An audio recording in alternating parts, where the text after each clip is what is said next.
Maybe I'll have Gracie. She decided to come early.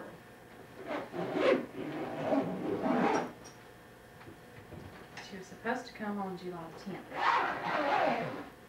but she's coming early. We're real excited about meeting her. Hope she likes us.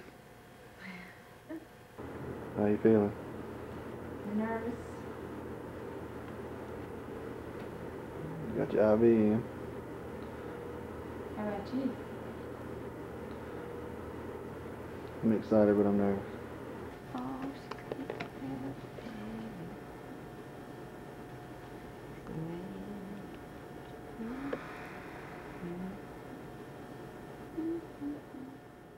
The most important thing about my life right now is being a mother. And it was then.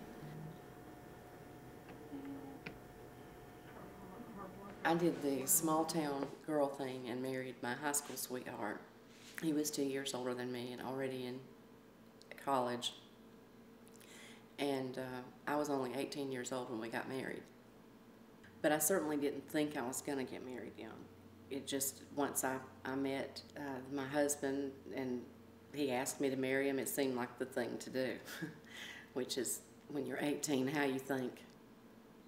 I originally wanted to be a doctor. When I got married, I wanted to be a doctor. As time went by, I changed that to becoming a nurse because that was a career I felt like I could actually complete my education and work my schedule around having children. It's the best gift in the world here. I had 2 children by the time I was 21, and my life quickly changed from being concerned about what I would do as a career, what my future looked like for me as a woman, to just as a mother. And I think that happens to most women when they become mothers. It just happened to me very early on.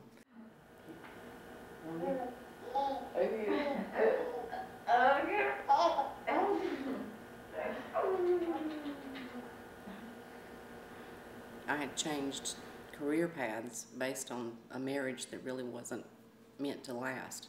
I saw marriage. I was going to be the one who took care of children, and my husband was going to be the provider. It changed how I looked at myself and my future. Totally, absolutely changed it. Oh, you pushing it, Mama. Yeah. I was the president of the local parish Future Homemakers of America in Louisiana when I was in high school, and I ran for the vice president of the state of Louisiana, Future Homemakers of America. I gave a speech called "We've Come a Long Way, Baby," and I was talking about how far women had come, how great things are, and it was really silly. I look back on it because I had no idea. I was not a woman. I was a girl. One of the things that I saw as really coming a long way was that Joan London was able to take her children to work with her for her morning show on Good Morning America. I saw that as this great leap for women. My husband listened to Rush Limbaugh all the time, and he came home from work and he'd been listening to Rush Limbaugh at work.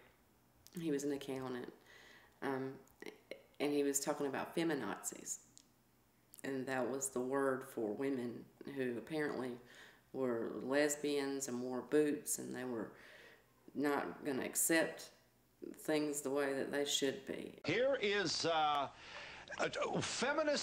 feminazi trading cards. You don't have these. We're thinking about it. Here, the disdain that he spoke of these women with, and I hated that. I didn't like it, and I didn't want to be with somebody who would see a strong woman that way and mock her.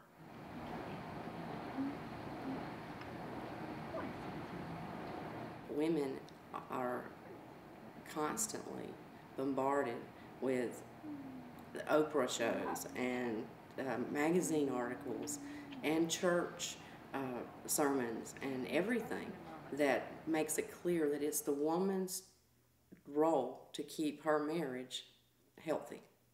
And so a divorce is seen as a woman's failure, not that both parties failed. My decision to get a divorce was a long process of day by day realizing more and more that this was not how I wanted to spend my life. And this was not how I wanted my children to see me. The most important thing about my life right now is being a mother. But I have to be able to see my life when they're not here anymore and what that will look like.